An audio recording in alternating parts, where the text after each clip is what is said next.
Kasing init ng araw ang pagmamahal mo sa lalawigan.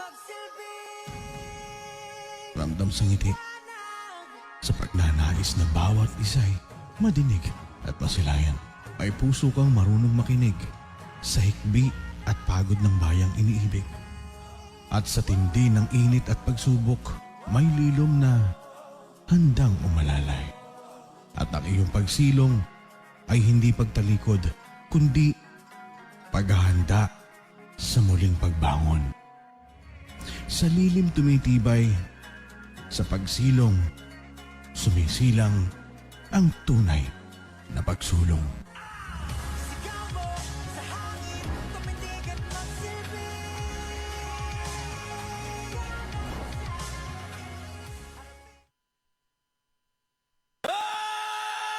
Abot kamay siyad! Abot kamay siyad! Gobernador ng bayan, serbisyong ganado. Abot kamay siyad! Katuwang ng bawat isa tungo sa pagunlad. Sa bawat umaga, may bagong sigla. Sa bawat tahanan, may pangarap na dala. Kapag may kailangan, serbisyo'y dumarating. May malasakit na laging maririnig. Sa barangay, sa bayan, sa bawat sulok ng lalawigan, may pagkalingang handang umagapay saan man. Kapit-bisig tayo, sabay-sabay aangat. Abot kamay ang serbisyo, abot puso ang hangad. Kaya taas ang kamay, sabay-sabay, palakpak ng malakas, buong bayan sumabay. Isang sigaw, isang tinig, serbisyong may puso, serbisyong tunay. Abot kamay siyen, serbisyong ramdam, pag-asa'y hatid. Abot kamay siyen, sa bawat puso may bagong sigla tinig. Kaya na! Ganado, ganado, ang serbisyo'y todo. Ganado na mas gaganahan pa. Sabay-sabay Mindoro, tara na. Abot kamay, serbisyo, tunay. Abot kamay, si Ed, si Gobet. Abot kamay, pag-asa, buhay. Serbisyong ganado, ganado na mas gaganahan pa. Kapag may pangarap, may katuwang.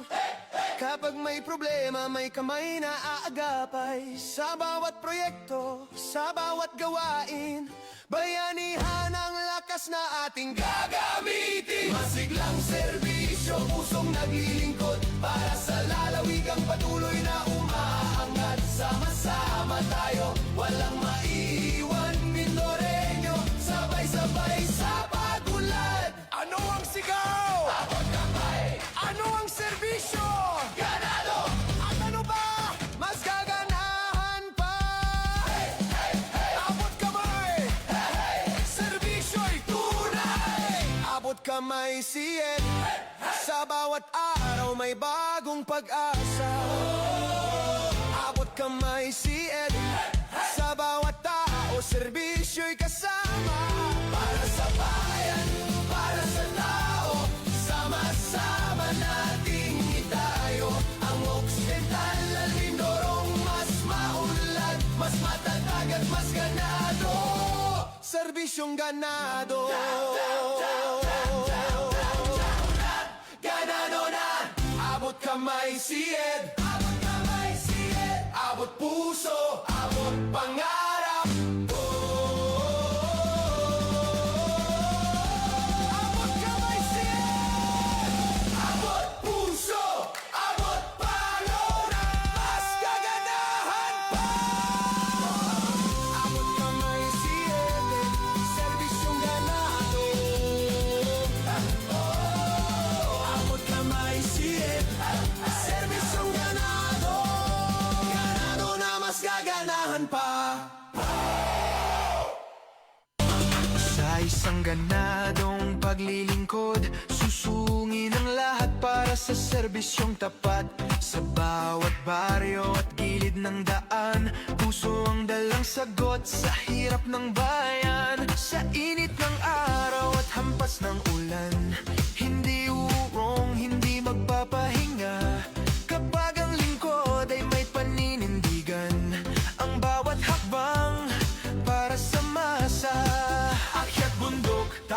ilog para sa bawat pangako. Lakad lupa, kapit bisig hanggang maramdaman ang pag-asa.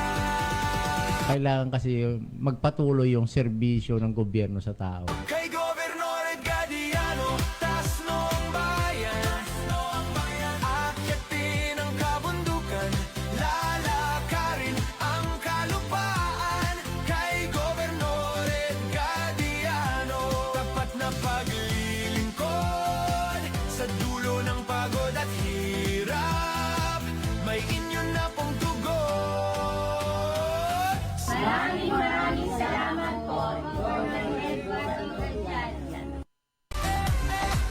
Sa bawat kanto, may galaw na ramdam. Bawat hakbang niya, may serbisyong handang ihandog sa bayan. Simple lang ang lakad, pero todo ang gawa. Tsinelas migop, simbolo ng tunay na pagsaserbisyo sa masa. Kaliwa, kanan, sabay-sabay tayo. Pag may leader na tapat, todo suporta ang tao. Serbisyong ganado, ganado na, mas gaganahan pa. Eduardo Gadiano, Chinelos Nico, astig na liderato.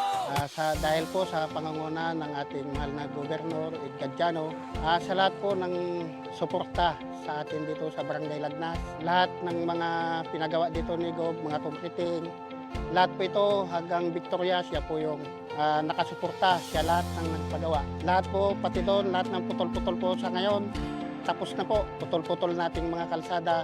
Lahat po na naiwan na putol-putol, dugtong-dugtong na po ngayon. Kaya kami nagpapasalamat sa ating mahal na Gobernador Edgardiano. Lalo na yung ating napiktuhan ng Tisoy, yung nagiba nating covered court po, yan nagiba po. Siya pa rin po ang sumuporta na para naipaayos. Ngayon po ay maganda na. Kaya sa ating gobernador, lahat ng mga project namin dito ay talagang tapos na po. Hinihiling po namin na lahat ng resurvey natin after 2027 ay tuloy po na may pagawa natin sa ating mahal na gobernador at kami po ay nagpapasalamat sa kanyang suporta dito sa Barangay Lagnas.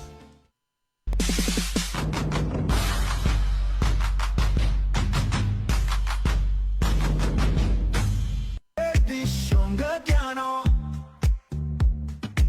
Serbisyong Gadiano, laging garantisado. La la la la la la la la la la. Serbisyong Gadiano, la la la la la la la la la. Damdam loto. Ay, magandang tanghali po sa aking mga kabarangay, lalo't higit sa ating gobernador, na kung saan ang Barangay Agwas bilang barangay captain, Cesar Ison de la Cruz po ay lubos na nagpapasalamat sa ating mahal na gobernador Edgardiano sapagkat nung ako'y manungkulan bilang kapitan, ito po ay rough road hanggang papunta po ng Surong at papunta po ng Barangay Rizal, papunta ng Barangay Manood ay rough road po ito. Ay nabigyan po ng konkretong daan ang aming barangay at lubos po ang pasasalamat ng Barangay Agwas sapagkat matagal na po itong pangarap na masimento ang aming provincial road. Maraming salamat po sa ating mahal na gobernador. Salamat po sila sa mga naging instrumento ng kaganapan at katuparan ng ating mga pangarap dito sa Barangay Agwas. Siyempre po, ang Barangay Agwas hindi po malilimutan ito sa panahon po ng ating mahal na gobernador Edgardiano. Lubos po ang pasasalamat po namin, lalo't higit po ako at ang buong Barangay Council. Salamat po ng marami, naging maunlad, maganda na po ang serbisyo ng aming daan. Salamat sa serbisyong ganado, maraming salamat mahal na Gobernador Edgardiano. Ano ba yung vision mo, Gob, sa ating lalawigan? Isang simpleng salita. Isang lalawigan na maunlad, mapayapa, na nananampalataya sa dakilang lumikha, makatao, makabayan, na may katarungang panlipunan, nangangalaga at nagpapahalaga ng ating kalikasan. Mula sa pamahalaang panlalawigan ng Occidental Mindoro, sumasa inyo ang programang magsisilbing daluyan ng mga impormasyon na dapat ninyong malaman. Ganadong Lalawigan! Ganadong Lalawigan! Ganadong Lalawigan! Programang maglalapit sa pamahalaan at mamamayan. Ganadong Lalawigan!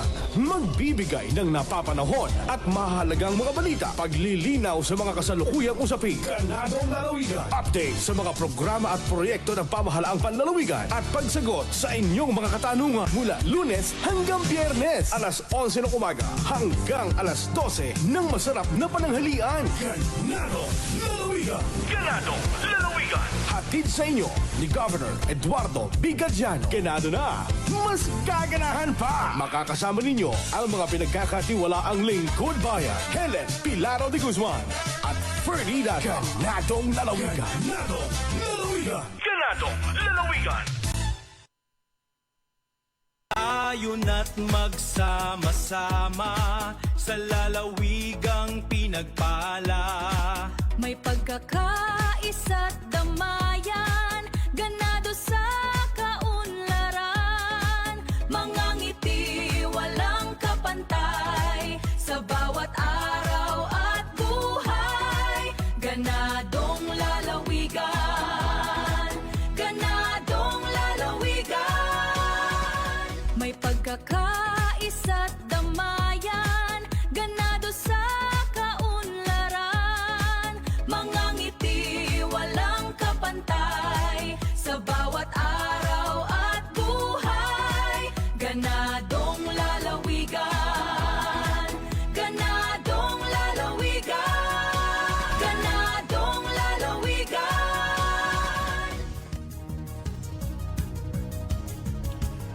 Magandang tanghali. Araw ngayon ng Martes, 25 na sa buwan ng Agosto. Mula sa pamahalang panlalawigan ng Occidental Mindoro, sumasa niyong kalipunan ng mga balita. Ganadong Lalawigang Balita! Magandang tanghali po. Narito ang mga kalipunan ng balita. Patuloy ang pamamahagi ng bigas kalinga sa mga kwalipikadong benepisyaryo sa Occidental Mindoro. Ito ay sa ilalim ng Local Government Support Fund Financial Assistance to Local Government Units Rice Distribution Program. Ayon kay Ma'am Edwina Pastrana, Supervising Agriculturist ng Office of the Provincial Agriculturist, nakatanggap ang Occidental Mindoro ng 77 million pesos na pondo para sa nasabing programa. 15 kilo ng bigas ang inilaan para sa bawat benepisyaryo. Ayon kay Pastrana, nabili ng pamahalang panlalawigan ng bigas sa National Food Authority sa halagang 33 pesos kada kilo na mas mababa kumpara sa presyo ng bigas na binili mula sa mga pribadong supplier sa ibang lalawigan. Noong nakaraang linggo, isinagawa ang pamamahagi sa bayan ng Kalintaan kung saan 2,765 beneficiaries ang nakatanggap ng kanilang alokasyon. Hindi pa kabilang sa naunang distribusyon ang mga benepisyaryo mula sa Barangay Concepcion.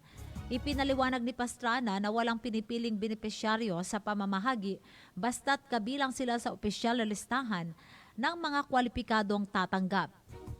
Binigyang diin din niya na ang listahan ng mga benepisyaryo ay hindi direktang tinukoy ng provincial government o ng Office of the Provincial Agriculturist. Batayan dito ang Community-Based Monitoring System or CBMS na isinagawa noong 2022 kung saan nagsagawa ng house-to-house survey upang matukoy ang kalagayan ng mga kabahayan. Kabilang na ang mga kabilang sa poor at near poor households. Samantala, ang bigas kalinga ay bahagi ng programa ng pamahalaan na naglalayong magbigay ng dagdag na tulong sa mga pamilyang kabilang sa mga natukoy na benepisyaryo. Yung pinapaliwanag namin sa kanila bago kami mamigay na ang mga beneficiaries po ng bigas kalinga na ito ay hindi po galing sa PGO or Office of the Provincial Agriculturist. Kung natatandaan niyo po, noong 2022 ay mayroon pong isinagawang CBMS. may mga pumunta sa kanilang bahay-bahay noon para mag-interview. Na doon po sa survey, may marami pong katanungan doon kung ano pong kabuhayan, ganon, lahat po halos pati sa mga appliances natin. Tinatanong. So based doon po sa mga katanungan na yun, makikita nila kung sino yung talagang mahihirap. At yung nga tinatawag natin na poor or near poor. Samantala sa iba pang mga balita, nagsagawa naman kahapon ng regular na pagpupulong ang Provincial School Board sa Office of the Governor Session Hall upang talakayin ang mga pangunahing pangailangan at prioridad sa sektor ng edukasyon sa lalawigan.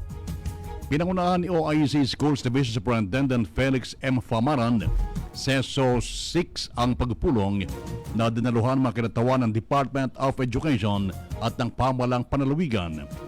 Kabila sa mga tinalakay ang available na Special Education Fund, paggamit ng SEF para sa calendar year 2026, Division Reading Profile, procurement ng mga silid-aralan sa ilalim ng provincial government, DepEd Memorandum of Agreement, School Building Development Plan at ng pagpaprioridad sa mga programa, proyekto at aktibidad para sa calendar year 2027. Binigyan pansin din sa pulong ang Division Reading Profile bilang batayan sa pagpapalakas sa mga programa at interbensyon para sa pagbasa at pagkatuto ng mga mag-aaral. Layo din po naman ang pagpupulong na matiyak ang maayos na paggamit ng mga pondo at iba pang resources para matugunan ang pangailangan ng mga paaralan at mag-aaral sa buong lalawigan. Sa patuloy na pagtulungan ng pamahalang panlalawigan at ng Department of Education Occidental Mindoro, inaasang may sasali ng mga konkretong programa at proyekto ang mga napagkasunduan ng Provincial School Board para sa pagpapabuti ng mga paaralan at kalidad ng edukasyon sa buong lalawigan. Samantala, isinagawa naman kamakailan ng Department of Interior and Local Government ang 2 araw na orientation tungkol sa Comprehensive Development Plan formulation process at mga tungkulin ng Technical Assessment Committee noong August 12 hanggang 13 sa DILG Provincial Office sa Barangay Payumpon sa bayan ng Mamburao. Dinaluhan ito ng mga kinatawan mula sa iba't ibang tanggapan ng pamahalang panlalawigan ng Occidental Mindoro bilang bahagi ng patuloy na pagpapalakas ng kanilang kakayahan sa pagpaplano at pagsusuri ng mga development plan. Naging tagapagsalita at tagapagsanay sina LGOO2 Raul Benedict Sison, LGOO2 Armando Golifardo Jr. at Division Chief Sydney Pamela Behasa ng DILG. Tinalakay sa orientation ang proseso ng pagbuo ng CDP at ang mga tungkulin at responsibilidad ng TAC sa pagsusuri at pagtitiyak sa kalidad ng mga plano. Sinuri rin ang 5 pangunahing sektor ng pag-unlad na saklaw ng CDP kabilang ang social, institutional, economy, infrastructure at environment. Isinagawa rin ang aktual na assessment sa CDP ng Bayan ng Look gamit ang assessment tools ng DILG na nakatuon sa forms, process, content at mainstreaming concerns. Samantala sa pamamagitan naman ng hands-on na pagsasanay, napalakas ang kakayahan ng mga miyembro ng TAC na magsagawa ng maayos at naaayon sa pamantayan ng DILG na pagsusuri sa mga CDP ng mga bayan at lalawigan.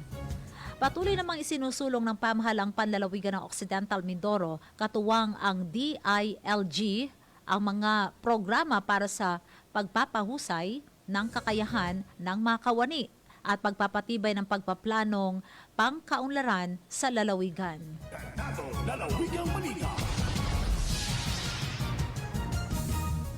Samantala sa iba pang mga balita, isinusulong naman sa Occidental Mindoro ang isang eco-friendly power system na gagamit ng solar energy at energy storage system upang makatulong sa pagtugon sa epekto ng climate change. Isinagawa kamakailan noong August 18 sa Barangay 7 Mamburao ang presentasyon at talakayan para sa proyektong Establishment of an Eco-Friendly Power System for Responding to Climate Change in Occidental Mindoro. Ang proyekto ay napili pa sa feasibility study sa ilalim ng Energy Official Development Assistance Program ng pamahalaan ng Republika ng Korea. Sakaling maging positibo ang resulta ng pag-aaral at makumpletong kinakailangang proseso, maaari ito masakatuparan bilang grant assistance. Planong lagyan ng solar photovoltaic at energy storage system ang Provincial Evacuation Center at isang pampublikong pasilidad sa bawat isa sa 11 bayan ng lalawigan. Sa talakayan, ipinaliwanag ng Korean Feasibility Study Team ang saklaw ng proyekto at ang mahakbang na isasagawa para sa feasibility study. Kabilang dito ang pangangalap at pag-usuri ng datos, pag-inspeksyon sa mga posibleng lugar at pagbuo ng disenyo at teknikal na rekomendasyon. Nagbigay naman ng mensahe ng pagtanggap sa Provincial Administrator Muriel Regending at dumalo rin sa aktibidad ang makinatawa ng 11 pamalang bayan at iba't ibang tanggapan ng pamalang panlalawigan kabilang ang mga lumahok sa pamagitan ng Zoom. Kabilang sa Korean Feasibility Study ang Kerry Green Company Limited at mula naman sa Association of Machinery Industry ng Korea. Inaasang makatutulong ang proyekto sa paggamit ng renewable energy at sa pagpapalakas ng kakayahan ng mga pampublikong pasilidad na patuloy na makapagbibigay ng serbisyo sa panahon ng mga kalamidad at iba pang epekto ng pagbabago ng klima. Sa iba pa nating mga balita, nakibahagi ang Women and Children Protection Desk ng Occidental Mindoro Police Provincial Office sa provincial closing ceremony ng Casting a Wider Net Systems Approach for Reintegration and Support of a Child Abuse Survivors in the Philippines project na isinagawa ng Plan International Pilipinas. Tampok sa aktibidad ang mga naging resulta ng proyekto, gayon din ang mga natutunan at mabubuting pamamaraan sa pagtugon at o sa mga kaso ng pang-aabuso at sa pagbibigay pa rin ng suporta sa mga survivors.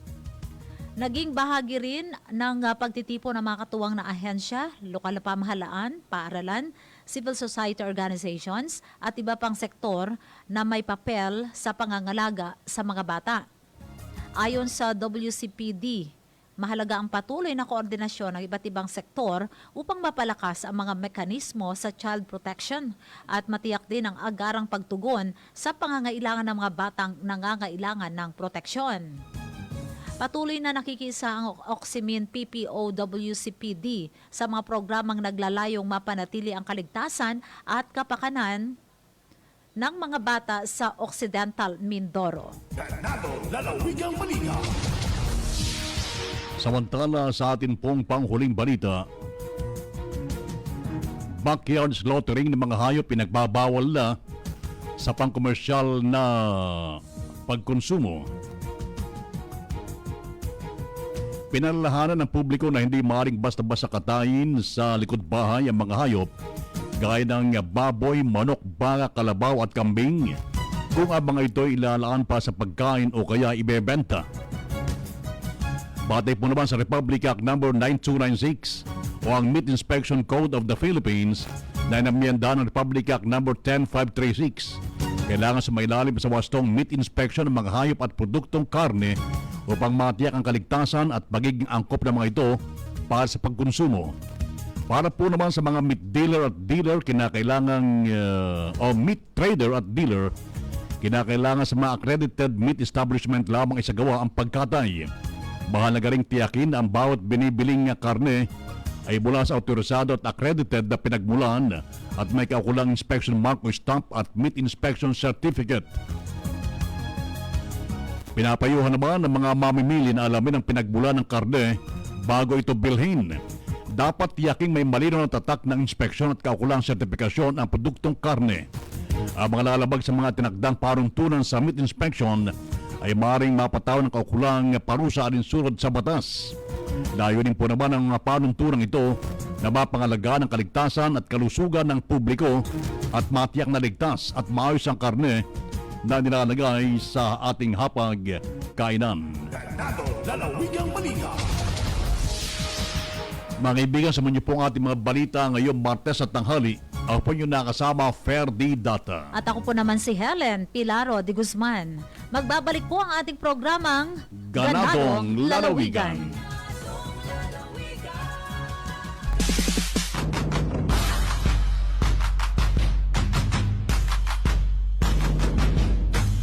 Servisyong Gadyano,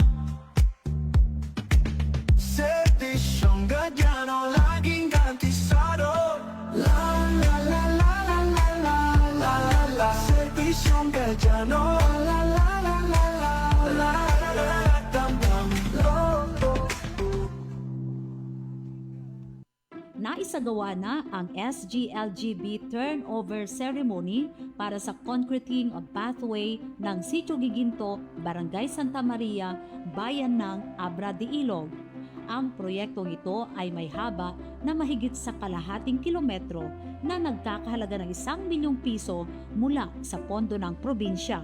Ang pagkakaloob ng pondo mula sa Provincial Government of Occidental Mindoro sa mga barangay ay bilang tulong at pag-alalay dahil kabilang sa Seal of Good Local Governance for Barangays ng DILG ang mga huwarang barangay.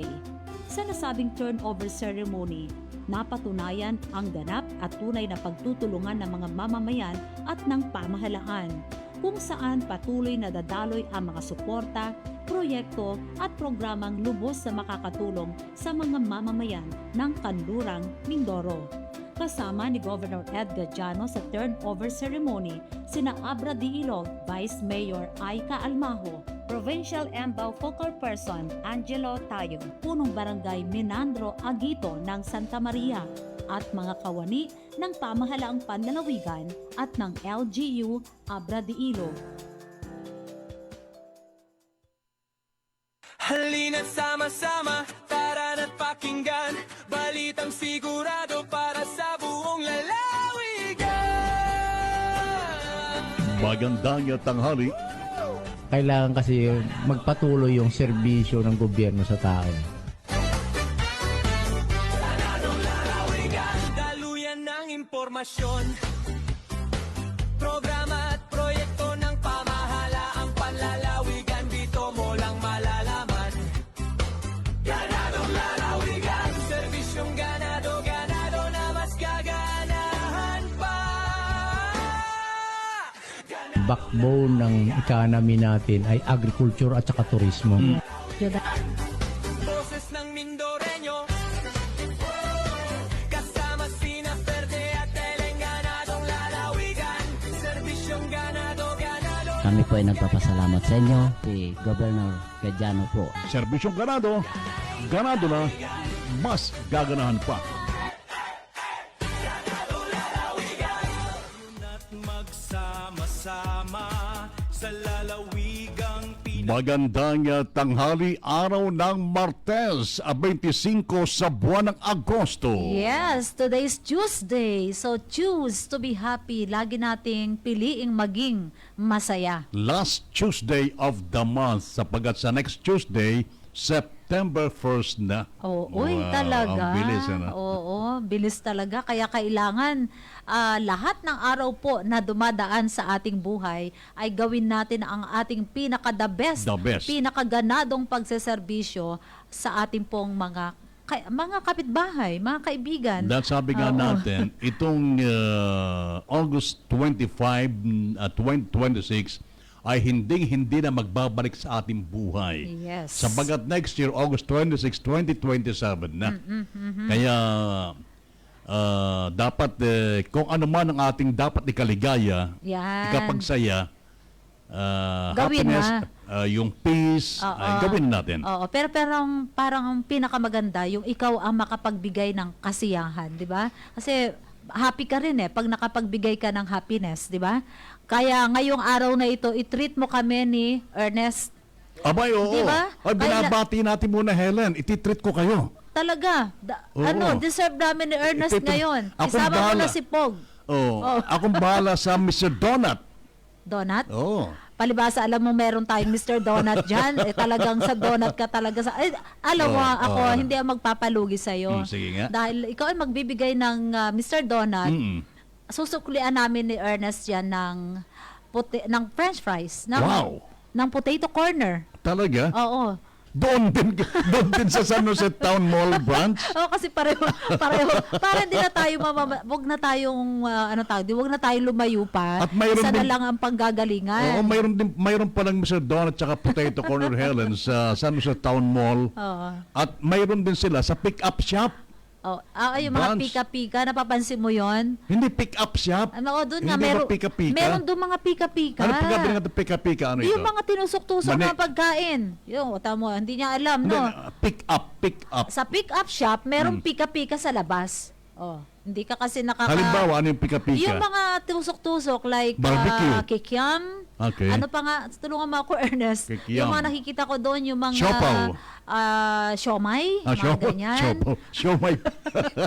Tapos meron na rin doon meron na rin drinks doon na available. Yun. Yan. So ngayon dahil sabi nga choose to be happy pero mas pinili mo na magpasaya kaysa ikaw ang maging masaya dahil sabi mo nga masaya ka naman kapag nakapagpapasaya ka. Kaya thank you, salamat merong Mr. Donut. Oo. Salamat din merong Potato Corner. Kaya binabati natin si Rona Perez at ating kaopisina na si Chris. Oo. Chris Perez. Oo. Talaga? Sa Yeah, kaya ating- pag kaya Helen, oh. beke naman. Tawa tuloy si Si Bogs. Si Bogs, yan. Ay, good Oo, morning daw, sabi ni Fema Gracia Etrata. Bago Ah, ito, si Fe. Helen. Oo nga si Fe, pero siya ay isang anniversary follower ng ating program na Ganadong Lalawigan. Pakilagay ko nasaan kayo, ha? Kung saan kayong lugar nandoon. Syempre shout out din kay Shaina Jane Vianya Tinaliga. Yan, good morning po. Salamat po sa agarang aksyon at tapat na serbisyo. Mabuhay po kayo. Hindi namin alam kung anong hugot mo, Shaina Jane Vianya Oo. Tinaliga. Pero maganda rin naman na share mo dito sa amin. Ano yung pinagpapasalamat mo na doon sa agarang aksyon at tapat na serbisyo. Baka naman galing ka kay EA Junli. Ay, baka, naman ang oo. galing siya kaya siya nagpapasalamat Oo. sa agarang aksyon. Sir At June? good morning daw sabi ni Ma'am Gesu Marco Kamandang. Sabi niya, good morning Sir Ferdy and Ma'am Helen. Hello po. More power to your program. God bless. Ayan. Kay Gina Kahayon Manalo. Sa ating kabats na si EA John Lee. Yan, gandang tanghali. Oh, and of Ay, course. pala tayo nakakulay pula, Helen. Ay, of course, because today is Tuesday. Oo. Oo. Magagalit si Ma'am Feta Nyala pag hindi ka naka-uniform. Kasi yan ang Yes. palaala sa atin. And wearing your ID. Kailangan may ID. May ID ako.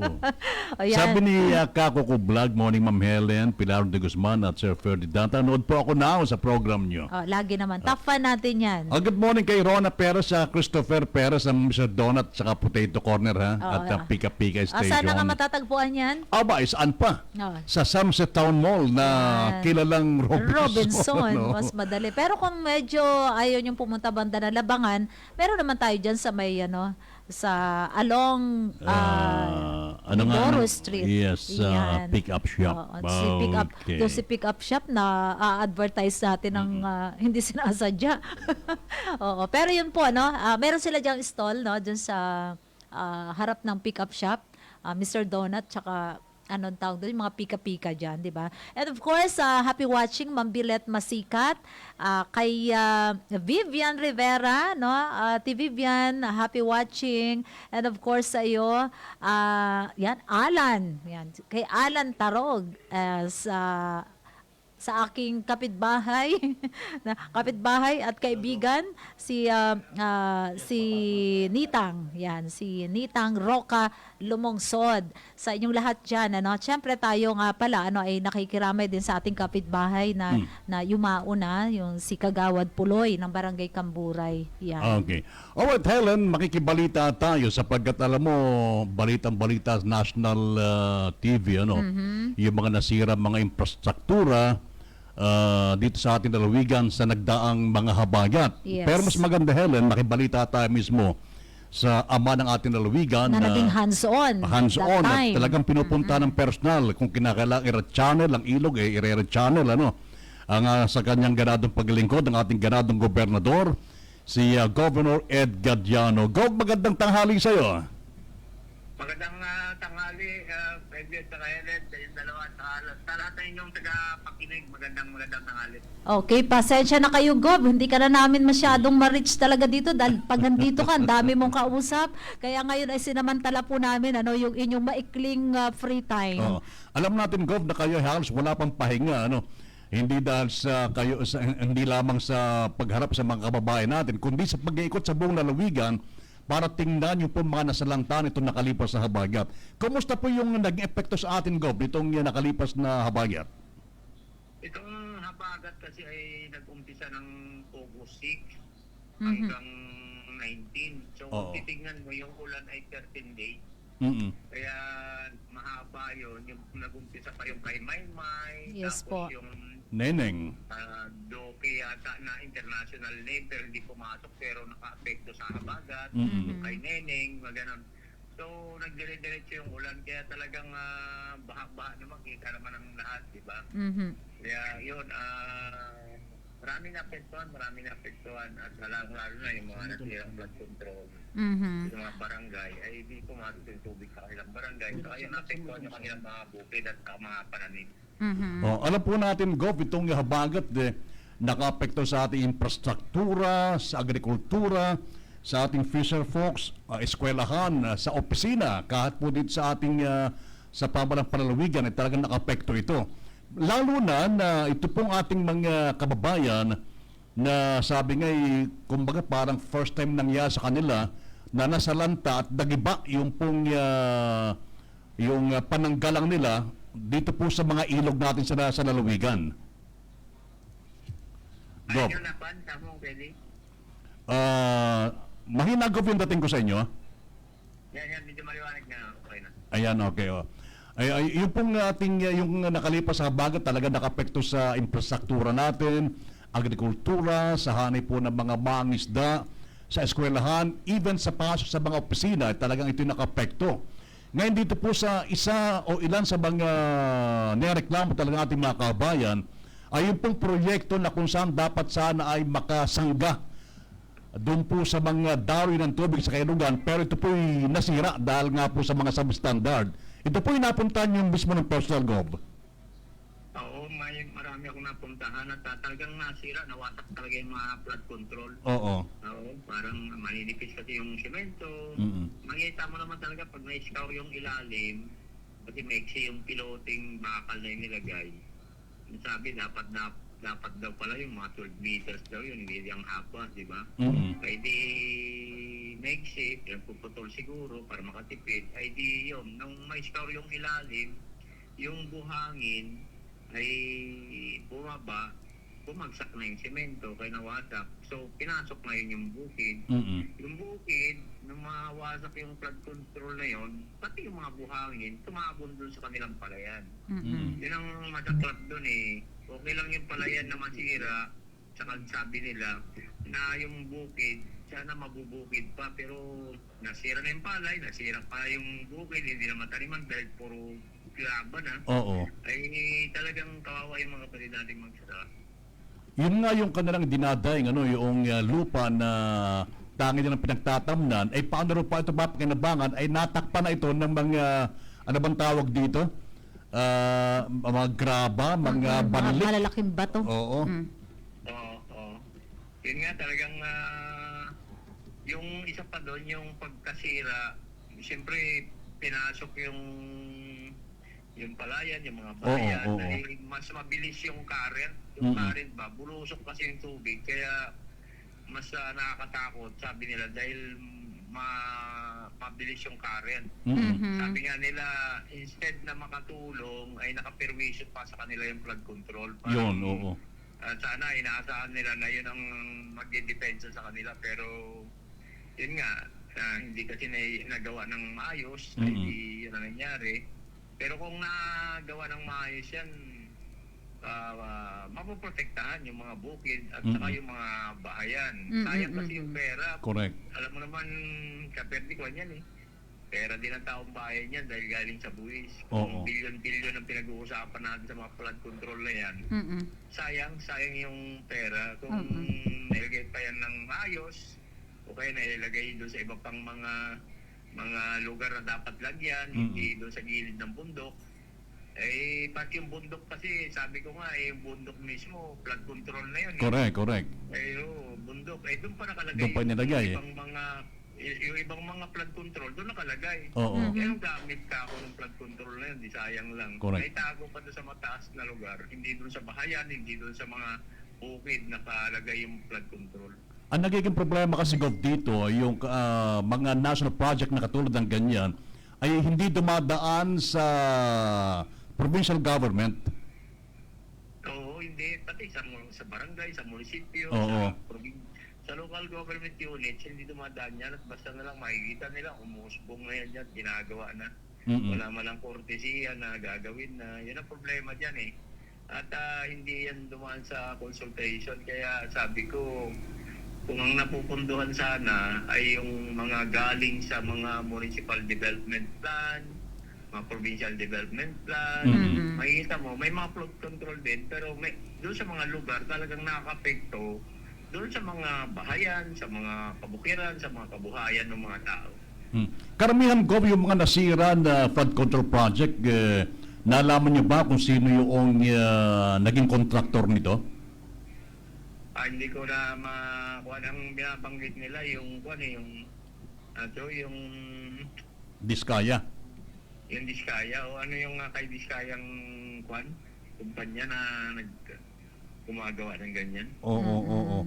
So mayroon pala talagang basihan, Gov, yung binabanggit. Ito, hindi naman ho lang dito sa local media, kundi sa national media, dahil meron naman talaga sila mga dokumento na ipinapakita, may mga videos. So mayroon palang basihan itong sinisisi nung pong ilang mga residente at opisyal ng mga barangay o ng bayan, na ang sabi nga nila ay palpak na flood control projects dyan sa mga pagragasana yan ng tubig na naranasan. May pinagbabasihan naman po pala. Ayon sa inyo po, ayon po sa inyong personal na pagtingin at pagpunta naman, talagang naman pinuntahan nyo ang mga lugar po na ito eh. Oo, at talagang isa sa pinakamaraming flood control, yung bayan ng Sablayan. Sablayan. Kaya maasahan natin, nandyan din yung maraming nasirang flood control. Mayroon din dyan sa Kalintaan. Alam ko, mayroon dyan sa Malpalon, may dalawang nasira dyan sa Tanyag, mayroon din dyan sa Adela, Rizal, dyan sa Tagumpay, Sablayan, Victoria, Alakaak, Balok-Balok. Marami naman, marami. May sa ngayon mayroon pa ba kayong binabantayan, Gov, na flood control project na posibleng masira rin? May mga crack na yung iba, isang ulanan pa, bibigay na ulit. Pero yung mga binabanggit ko, nawasak na yun. Wasak na. Oo. So, ito pinapakita rin sa talagang binokomento ito ng national media, pinuntahan nila. Ang GMA, napunta na rin ng ABS-CBN. ng Channel 2. Lahat naman ay na-dokumento naman nila. Nakita nila, na-interview nila yung mga tao, yung mga barangay captain. Talagang, lalo niya sa Claudio Salgado, sabi niya nga, alam nila, makatulong sa kanila, pero yung pang nakaperwisyo sa kanila. Oo, napakinggan ko yung binanggit ni Kapitan Victor Pledo nito na Kapitan Dino. Ayun, oo. Nasasabi na instead daw na makatulong, ito pa daw yata magiging dahilan para sila magbuwis ang buhay. Oo nga, talagang ako lang ay tingin ko sayang kasi, pero sana palagay ko mas magandang gawin yung flood control na gabions. Mas matibay. Kung tayo ang tatanungin dyan, mas maganda yung mga gabions na may mga gabions wire na nandun yung mga bato-bato na patong-patong, magtutulong-tulong yan eh. Sa bigat, nakatali pa yun sa bawat gabions wire. Kumbaga, malaking pwersa siya. Yung mga ginawa ng ganon, tulad nung ginawa natin dyan sa Paklolo. Bayanihan ng tao dyan. Sila Kapitana Laila, yung mga tao na maapektuhan nung baha, ay maapektuhan yung kanilang bahayan at saka itong kanilang pabukiran. Nagbayanihan sila na naglagay ng flood control doon na gabions. Nang pinrovide lang ng province ay yung gabions wire. Tapos yung mga tao nagbayanihan. Libre na gumawa. Yung kwan, hindi na sila, kumbaga nakaprotekta yun sa kanilang mga bayan, sa kanilang buhay. Ito ba, Gov, ng mga flood control project na nasira, ay wala ba itong warranty mula sa mga contractors? Ay, binabanggit naman nila yan na kwan eh. Nagsasalita nga dyan na 5 years daw warranty niyan eh. Pero nung nakaraan, nasira, hindi naman pinagawa. Lumipas ang 1 taon, ito ulit tag-ulan. Nadagdagan ulit yung mga sira lalo. Kaya hindi pa rin nagagawa. Yung warranty na sinasabi na 5 years, hindi ginagawa. Kaya maganda kinagat na ng national media yan para mapansin ni Secretary Dizon ng DPWH. So bigyan ng pansin ng Occidental Mindoro at makita niya yung mga nasira, paano gagawin dyan para hindi magpapatuloy kasi sunod na tao magkakaroon ulit ng ulan, bahaan ulit. Ay di kung mananatiling ganyan yan at hindi ayusin, ay mananatiling kawawa itong ating mga kababayan na lagi na lang binabaha dahil dyan sa mga nasirang flood control na yan. Kaya ang ating panawagan dyan ay matulungan tayo ng national, ng DPWH na mabisita yan, makita nila, magawa sila ng rekomendasyon, mapunduhan para sa sunod na approval ng budget na-approvean, ay di magagawa at maayos. Para sa sunod na tag-ulan, hindi na siya makakapekto. Pero kung hindi kasi mapansin ulit yan, kasi tingin ko naman mapapansin kasi nagsalita na si Secretary na pupunta at maayos. Eh di, nagpapasalamat tayo sa media, malaking bagay yun. Correct. Na yung national media dahil sa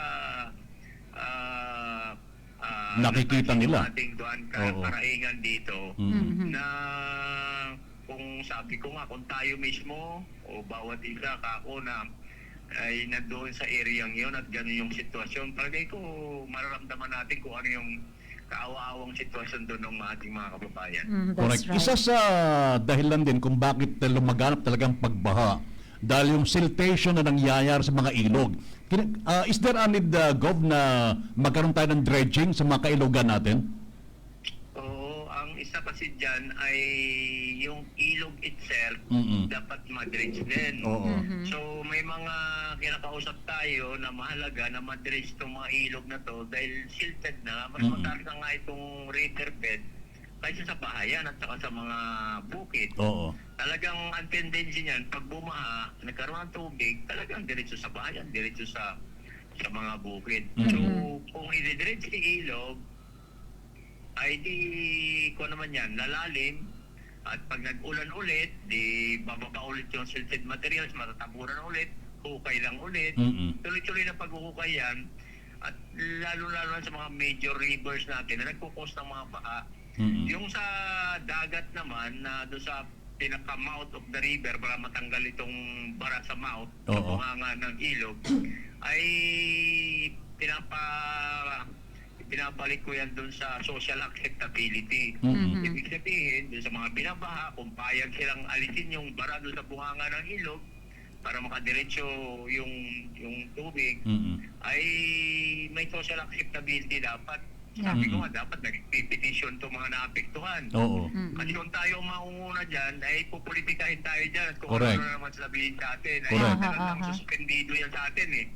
Sinuspendido po natin yan dahil na politika. Pero kung nagtuloy-tuloy sana yan, makakatulong. Kahit paano, hindi man natin yan totally ma-eliminate yung baha, eh makakabawat lang.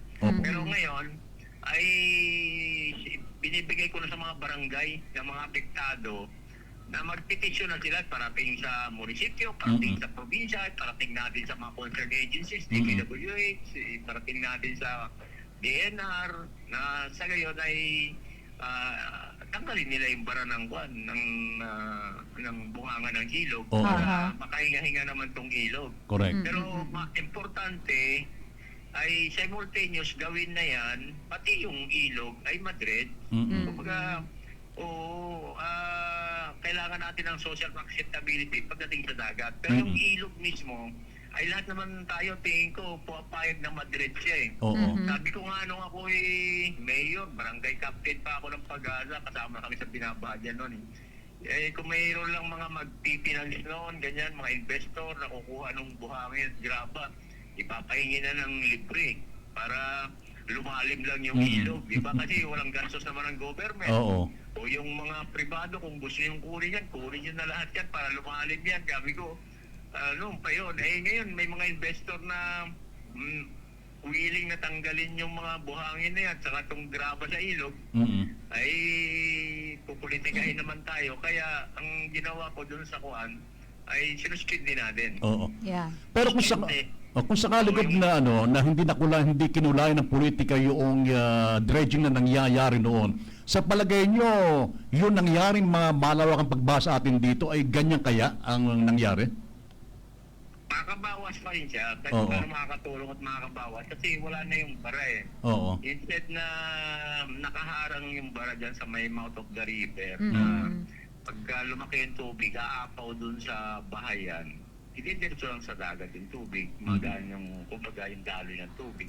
Makakatulong siya, makakatulong. Pero hindi yan sa isang linisan lang na ganon ang gagawin. Kausap ko nga, mula nung ginawa ng ating Panginoon yung ilog ngayon lang tayo nag-iisip na ngayon lang kumbaga makakatikim ng dredging yan, matanggal yung mga silted materials. Ganun kahaba yung panahon. So ibig sabihin, kung ginawa ngayon, nag-dredge yan, pagdating ng tag-ulan, matatabunan ulit yan, tanggalin ulit yan. Pagdating ng tag-ulan, matatabunan ulit, tanggalin ulit. Kung ilang taon yan, 10 taon o 20 taon na tinatanggal lahat hanggang ilog yung mga buhangin, tingin ko, yung mga silted materials galing taas, may bababa na may baba, hanggang maubos yan.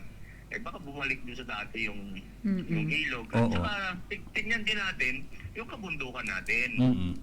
Oo, yung kabundukan din natin kasi baka mga kalbo na yung mga bundok natin, wala ng mga puno, ay talagang pagka umulan, wala nang hahawak ng mga lupa at buhangin, ay pag umulan talagang i-erode niya yan, papunta sa mga tributaries, punta sa mga sapa-sapa, pababayan, lahat ng mga sapa na yan sa main river, doon na mag-iipon-ipon yan, yun na, yung mga silted materials, yun na yung binababa dyan sa kabuuan ng ilog hanggang doon sa dagat.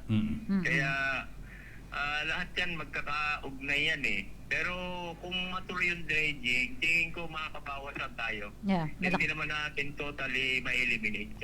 Tama naman. Pero dito sa bayan ng Santa Cruz, GovEd, no? Sa bayan ng Santa Cruz, naging mabilis ang pag-aksyon nyo dito, no? Ang pagsolusyon doon sa matinding pagbaha sa may Alacaak, Santa Cruz. Paano nyo po ba ito sinulusyonan kasama po ang ating mga taga-Provincial Engineering Office, Gov? Yung sa Alacaak ang nasira dyan, yung intake at saka yung feeder road. Para walang madaanan yung mga tao, so inayos yun at tinapunan para may madaanan sila. Pero yung intake, ay niya naman yung nagsasabi na papaayos nila yun para magkaroon ng patubig pa rin yung mga tao. Ang isa yung sa Abra talagang may 2 bahay nang bumagsak doon. Oo, kitang-kita eh. Oo, natibag na talaga yung bahay. Tapos yung 4, nakahang na yung iba. 4, kaya 2 yung isang bakho ng Kapitolyo, isang sa private yung hiniram na natin. At yung nagtulong na ayusin doon i-rechannel. At yung nakuha doon sa channel na yung nabuhangin, nilagay na sa gilid ng mga natitibag na mga bahay. At na-rechannel natin yung tubig. Kahapon, yun din dito sa may Lubang Bayan, pumunta si Kapitan Alvin Torrelita, na yung tubig papasok naman doon sa school. So may island din doon na nagtipon na buhangin, kailangan matanggal yon ng mga graba para magdiretso yung takbo ng ilog. Kasi kung hindi, pag pag nagkaroon ulit ng ulan, talagang diretso na doon sa school nila yung tubig. Kaya maraming dapat ayusin. Matindi. Dahil sa kapal na nga ng filtration ng buhangin, hindi makatakbo lang diretso yung tubig. Kaya naghanap siya ng dadaanan. Doon siya pupunta. Mataas na kasi yung silted materials na nasa riverbed. Oo. Ito Gov na kasi alam natin parating pang maraming mga tag-ulan ngayon. Kaya doon po sa ating mga kabayan na talagang affected at alam nilang maapektuhan sila, may gumawa na sila ng action ngayon. Gumawa na halimbawa sila ng mga signature campaign na kailangan nila na ma-dredge yung kanilang ilog para kada paano ay makatulong ito na hindi bahayin yung kanilang lugar. Oo, yung doon sa talagang mga binabaha, tingin nilang dahilan ay parado yung mouth of the river nila. Sabi ko, barangay na yung magpetisyon. Padala nyo sa inyong munisipyo, padala nyo sa probinsya, padala natin sa concerned agencies sa national. At pagtulungan natin yan, hindi lang kami, hindi lang munisipyo or DPWH ang gagawa. Kung mga tulong-tulong na, para at least yan, sila aware sila na galing na sa kanila mismo yung pagdidredge ng mouth of the river hanggang doon sa ilog ay galing na sa mga naninirahan doon na gusto nila. Hindi yung pagdating ng nandyan na yung magdidredge ay ang dami na namang mga salita-salita. Ay kumbaga yung mga nagsasalita naman hindi taga ron sa lugar. Correct. Oo, dapat kung sabi nga, kung nasa subdivision yun palitan na lang kaya sila. Sila yung tumira doon sa halimbawa, doon sa Claudio Salgado na laging binaba. Oo. O sila tumira at yung mga taga Claudio Salgado ang pumalit naman doon sa mga taga subdivision. Ganon. Palagay ko mararamdaman nila kung ano talagang ano yung damdamin at nararanasan doon ng mga tao. Kaya yun lang siguro, yung pagdating sa dredging naman tao pa rin ang masusunod. Correct. Ako, kailangan may social acceptability, may pagtanggap talaga. Pero At pag yan ay inokehan ng mga tao, okay ng barangay, in-endorse ng munisipyo din, bibigyan nila ng permit, ng business permit, gano'n. Ay yung interagency committee ng national government na tayo yung namumuno ay pwede naman nating i-lift yung suspension sa isang specific river na nakaka-apekto. oo. Pero dun sa iba na hindi naman at walang social acceptability ay hindi natin pwedeng gawin dahil sabi ko ay yung boses pa rin ng mamamayan ang papakinggan natin lalo-lalo yung sa mga apektadong lugar. Correct. May mga lugar, Gov, na hindi kinakailangan ng i-dredging kundi ang gagawin para mapabilis ay yung rechanneling. Channeling. Oo, ng mga ilog. Yes. Or tanggalin yung mga buhangin na mismo doon sa ilog.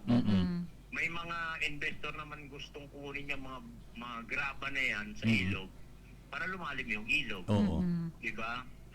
Kukunin na nila yung graba at the same time magbabayad pa sila ng quarry tax na ibabayad nila ay paghahatian ng barangay, ng munisipyo, at ng probinsya. Ang hatian kasi sa quarry tax ay 40% na pupunta sa barangay. 30% ay napupunta sa munisipyo, 30% din lang napupunta sa province. Kaya, ayun, makakatulong na matanggal itong mga sheltered material sa ilog, yung mga grabang makakapal na yan, tapos lalalim yung ilog, ma-reduce natin yung pagbaha, at the same time kumikita pa yung mga LGUs. Opo, sa magandang balita naman tayo, Gov, sapagkat naibalita sa atin ni Ate Fet Tanyala ng ating HRMO na because of your ganadong paglilingkod, ay napili po yung ating lalawigan na isa sa 60 agency sa buong Pilipinas na maging pilot testing ng Prime ESG. ESG na ngayon. ESG na. Ano pong reaction nyo, Gov, dito? Yung Prime ESG kasi, yung program to institutionalize meritocracy and excellence in human resource management kasi ay ESG yung embedded system governance. So, ibig sabihin ay kung na to, puro computerized na tayo. Automated na. Paperless na lahat. Paperless na. At susundan pa rin yung four systems ng mga procedures. Lahat tayo kumpleto na Yun nga lang, puro manual tayo lahat. Sa buong Pilipinas ay marami to. Isa tayo sa buong region na napili.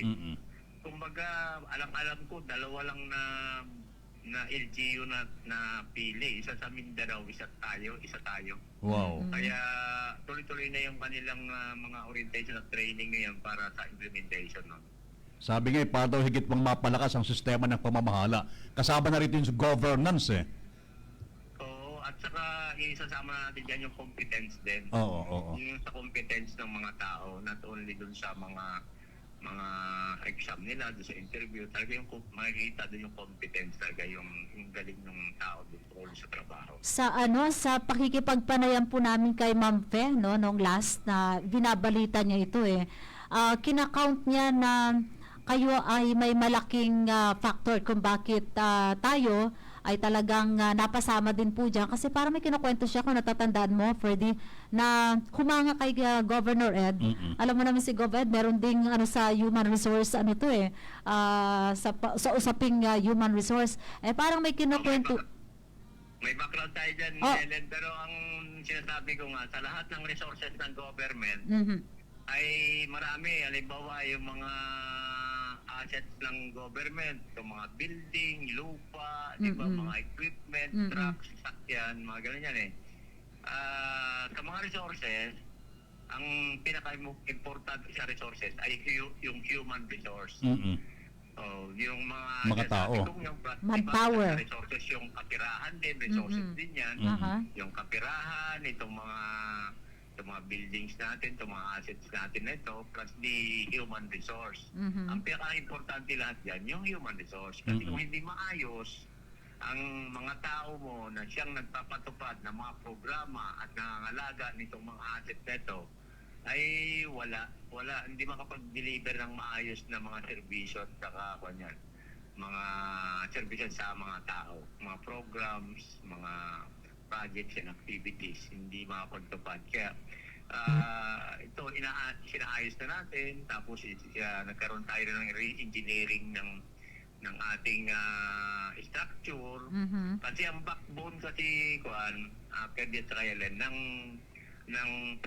province pagdating sa economy ay ang agriculture at saka tourism. Correct, oo. Nasa mission natin yan na nakalagay talaga doon ay kung titingnan namin dito sa Kapitolyo, yung tourism division lang.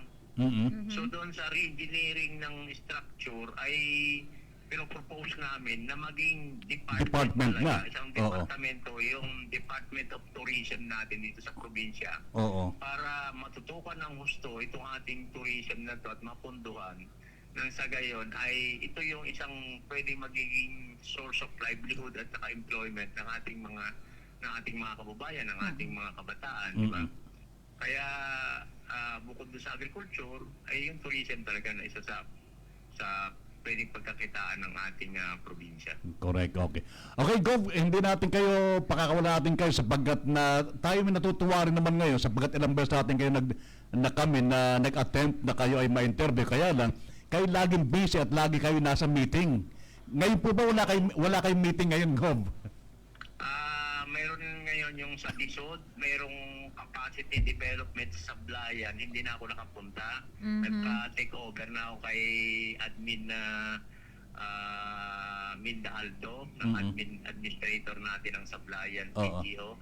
Siya take over, pupunta sana ako doon dahil buong probinsya ay ng mga Homeowners Association, yung HOA, ay yung mga officers ay merong capacity development seminar sila doon na nandun yung DSOD ngayon, yung Department of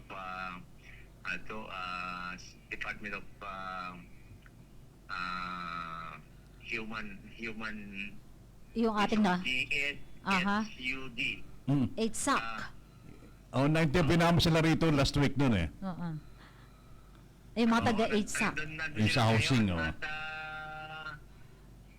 Department of Settlement Yung and Adjudication Commission, Regional Adjudication Branch 4B, sila daw po yun, Gov. Gov, bago ang pahabol lang po, no? Kasi alam din po namin na isa doon sa pinag-aabalahan nyo last time na pumunta kayo dito, bukod sa pumunta kayo ng Bayan ng Kalintaan dahil sa rice distribution, ay humarap po kayo sa pagpupulong doon sa mga hog raisers, doon sa mga nagbebenta ng mga frozen meats ba? Konting konting balita lang po, Gov, ano po ba ang pinagtapusan ng inyong paghaharap-harap po nung last time? Pakiulit. yung mga hog racers po, no, yung mga nagtitinda rin ng frozen meats, nakaharap niyo po dito last, kung hindi ako nagkakamali, Friday. Parang Friday ng hapon. Oo. Paano po, ano po bang pinagtapusan ng pagkikipag-usap nila po, no, sa inyo nung last time na pumunta kayo dito? Nagsasapi-sapi ka. Gov, kasi yes, kasi last Friday I think ay nagkaroon kayo ng pagpupulong sa mga hog traders and hog racers. Hog racers. Yes. Yung tungkol sa hog racers alam naman niyo naglabas tayo ng executive order tungkol dyan sa pagpasok ng mga karne lines ng mga baboy at saka yung mga frozen meats mula doon sa pork product. Naglabas tayo ng EO dyan na hinigpitan natin na wala mo nang papasok ng mga live from outside maliban lang sa Oriental Mindoro. At least yan monitor yung at magkatabing probinsya lang tayo. Dahil sa ASF. Sumisipa na ulit yung ASF sa ibang lugar. Baka tayo kasi ay nasa repopulation na tayo. Nagre-repop na tayo ngayon. Ibig sabihin, nagpaparami na yung mga piggery natin dyan, ng mga private. Tapos yung mga backyard natin, nagpaparami na ng mga alagang baboy. Eh, kung hindi natin mapuprotektahan, ay baka pasukin ulit tayo ng ASF. Puro depopulation ulit ang gagawin natin. Papatayin ulit yung mga baboy. Kawawa naman, sayang yung pera, sayang yung pagod. So, outright nagpalabas kagad ako ng EO na bawal. Ay, siyempre, may mga ilang concerns na pinag-usapan. Paano yung supply, paano mapupunuan. Andun naman lahat, pati yung supplier, na biyahero, andun din yung mga nagpapasok ng mga frozen goods, andun din yung mga retailers, andun si Mau Romen, Palingasan. Andun nagkaroon kong discussion hanggang sa nakakuha tayo ng magandang formula na ito ay per day dyan, para hindi nag-aaway-aaway itong mga biyahero, ay isa lang muna yung magpapasok. Short na araw yung isa naman, yung sunod na araw yung isa naman. Basta yung supply, kaya niyang i-cater yung supply. Para maiwasan yung sinasabing yung pag ito ang kumuha na nagbiyahe, yung kanilang mga sabi ng ibang biyahero, yung kanilang mga suki, hindi bigyan nung nagbiyahe. Parang naka-schedule.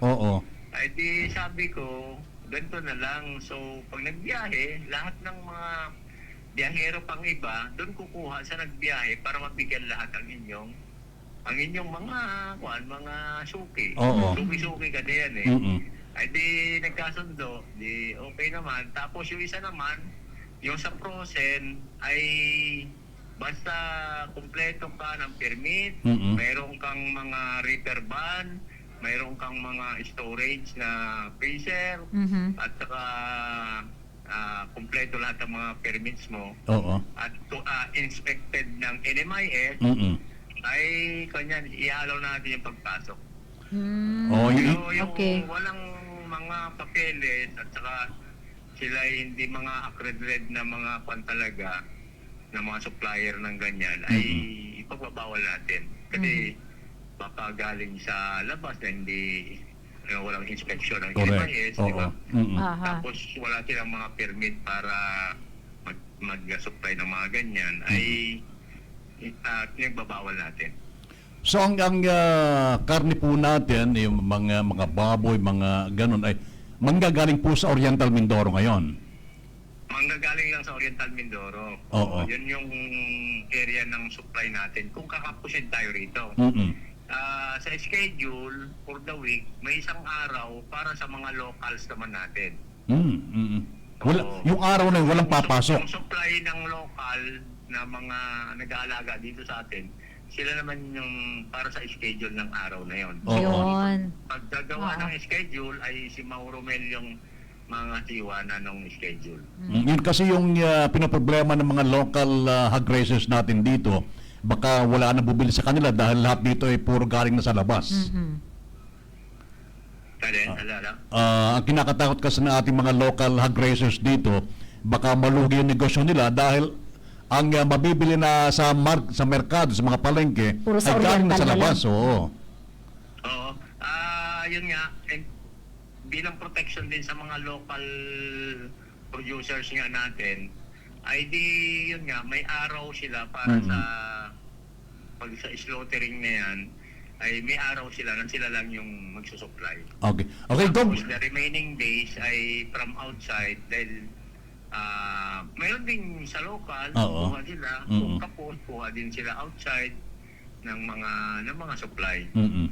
At pinaipitan natin yung lahat, magipag-coordinate tayo at mag sa enforcement kasi yung iba nanggagaling kung saan-saan, dumadaan sa bangka, dyan sa mga gilid natin ng mga barangay na coastal. Oo. Ay kawawa naman kawawa yung pag napasukan tayo ng ASF ay mahirap makabawi ulit. Ito na nangyari nung Correct, oo. daming mga na-dip-up na baboy. Kawawa yung mga negosyante natin. Okay, Gob, kapag matagal kayo hindi nakausap, matagal kayo hindi narinig ng ating mga kabayan sa Bulalawigan, ano po yung gustong ibigay na mensahe sa kanila ngayon? Oo, yun lang at ito may mga sa ting bagyo, may mga minamata na mga paparating na mga bagyo, mag-ingat tayo. Oo. At alam naman na natin yung mga protocol dyan, pagka kayo ay mga flooded areas, may mga preemptive evacuation na ginagawa tayo at ready naman yung mga evacuation center dyan. Tapos kung talagang ayaw naman, ay talagang nag-uutos ako ng force evacuation. Yes. Kaya yun, para maprotektahan natin yung buhay, ayaw natin na rin kasing magkaroon ng casualty. Nagkaroon tayo ng casualty noong nakaraan na tinamaan ng kidlat. So, kaya nagkaroon tayo ng casualty. Sa dagat yun, tinamaan ng kidlat. Ay hindi na natin hawak yung pangyayari. So, yun. Tapos, yun doon naman sa ating itong sa mga magbababoy naman natin, okay na yun at ilalabas na yung EO na bago, na amended. Tapos yun, kailangan lang matulungan natin itong ating mga local hog raisers din para siyempre sa ating ekonomiya ng bayan dyan at saka ng buong lalawigan. Okay, thank you, Governor Ed. Thank you very much po. Thank you, Ellen, saka Perdi. Maraming salamat sa lahat ng inyong tagapakinig. Okay. Gob, maraming salamat sa iyo. Magandang tanghali. Magandang tanghali. Bye-bye. Okay, mga bigan, ang ating ganadong gobernador, Ed Gadjano. Yun, ang talagang ganadong balita mula sa ating... Kasi may meeting sana si Go. Marami, no? Pero yun, although nakakausap naman po siya at nakakaharap din po, no? Kaya lang hindi lahat ay talagang makakapture ng ating pong gobernador. Kaya sa pamamagitan po ng ating programang Ganadong Lalawigan, ayan, napakinggan nyo po, no, ang ilang mga updates natin, ano? Kasi may mga ilang nagtatanong din, ano, Perdi, ano na ba, no? Kumusta na ba yung latest, ano na ba yung official, ano na? Kasi nagpapatuloy pa rin naman, ano, yung mga reportings, yung mga pag-uulat na lalo na ho ng ating mga magsasaka, no, sa agriculture ay dito sa ating OPA ay patuloy pa rin po nila itong inaayos. Alright, samantala Helen, may tanong dito. Sir, tanong ko lang po kung yung nakatanggap po ng tig 2,000 pesos, ay siya rin po yung ba makatanggap ng bigas ngayon, TY po. Para po malaman nyo kung kayo po kasama sa mga beneficiaries ng bigas, magtungo po lamang kayo sa barangay nandun po nakapost yung mga pangalan ng mga beneficiaries na tatanggap po ng bigas. Ayun, mas malinaw, no, na mga pag-alam. Lagi naman yan binabanggit, ano, sa barangay ay meron pong talaan o listahan ng mga beneficiaryo. Anumang mga ayuda o suporta mula sa ating pamahalaan na ibibigay po sa inyo. Well, sa bahaging ito, no, thank you muna pala, no. Salamat po muna sa pakikinig ng ating pong ating mga kasangga.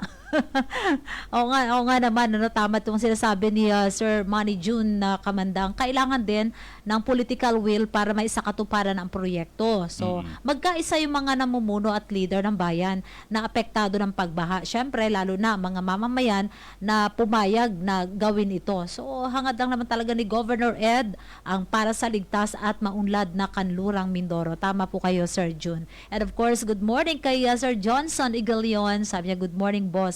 Gov. And syempre kay Maria Gemma Rombawa, good morning din sa iyo. Salamat sa iyong palagiang pakikinig sa ating programa. Kay Lay Ansol, happy watching sa iyo. And maraming salamat Ayan na. sa Mr. Donut at sa Potato Corner at sa Pika Pika Station. Ako, nagpadala you. sa atin talaga. Thank you, Chris. At Akin na po kay, itong isa. Ito. ano yan? Ayan, ito. Ayan na yung Potato Ito Corner. ang Mr. Donut, ito Potato Corner. Mga salamat kay Chris at kay Rona, ha? Thank you. Ng Mr. Donut at Potato Corner at ang Pika Pika Station dyan sa Pickup Shop Branch at sa Sunset Town Mall. Okay. Talaga naman, masaya ang Tuesday natin. Oo. Salamat sa Sana pagpapasaya bukas mo. uli na. Sa pagpapasaya mo, Sir Chris and Ma'am Rona, no, Perez, sa Mr. Donut at sa ano tawag dito? Potato Corner. Potato Corner at Alright. sa Pika Pika. Paalam na tayo, Helen. Bago tayo magpaalam, may i-confirm ko lang, September 1 po. September 1 ay andyan po ang DRS Save Eye Care Center para sa dito ho sa San Jose District Hospital. Ito yung pinakahihintay ng ating mga kababayan. Sige po, pumunta lang kayo dyan sa September 1. Yan po ay first come, first serve at wag po kayo mag-alala dahil tatapusin daw po yung consultation and the screening na may mga problema sa bata ng ating pong ophthalmologist na mula sa DRS Eye Care Center, Save Eye Care Center. Salamat po sa inyong ginawang pakikinig at pagsubaybay ngayong araw po ng Martes dito po sa ating programang Ganadong Lalawigan. Sa ngalan po ni Governor Eduardo B. Gadiano at ng lahat po ng mga department heads ng Provincial Government of Occidental Mindoro. Kasama dito si Ernest Romualdo at ang PIO team sa panguna pa rin ni Sir Jed Manuel. Ako po naman si Helen Pilaro de Guzman. Magandang tanghali na po. Sa ngalan po naman ng PIO Online Radio at ng ating mga radio partners, ako po naman si Ferdy Danta, nag-iwan po ng isang magandang hapon na. Maraming salamat sa ginawang pagsubaybay. At tulad ng dati, sigaw natin sa buong mundo, nagtapoy ganadong Mindoreño. Serbisyong ganado, ganado na, mas gaganahan pa. Magandang hapon na po. Halina't sama-sama, tara na't pakinggan, balitang sigurado para sa buong lalawigan. Magandang tanghali. Kailangan kasi magpatuloy yung serbisyo ng gobyerno sa tao. Daluyan ng impormasyon, programa at proyekto ng pamahalaang panlalawigan, dito mo lang malalaman. Ganadong lalawigan, serbisyong ganado, ganado na mas gaganahan pa. Backbone ng economy natin ay agriculture at saka turismo. Boses ng Mindoreño, kasama sina Verde at Teleng, ganadong lalawigan, serbisyong ganado, ganado. Kami po ay nagpapasalamat sa inyo, si Governor Gadiano po. Serbisyong ganado, ganado na, mas gaganahan pa.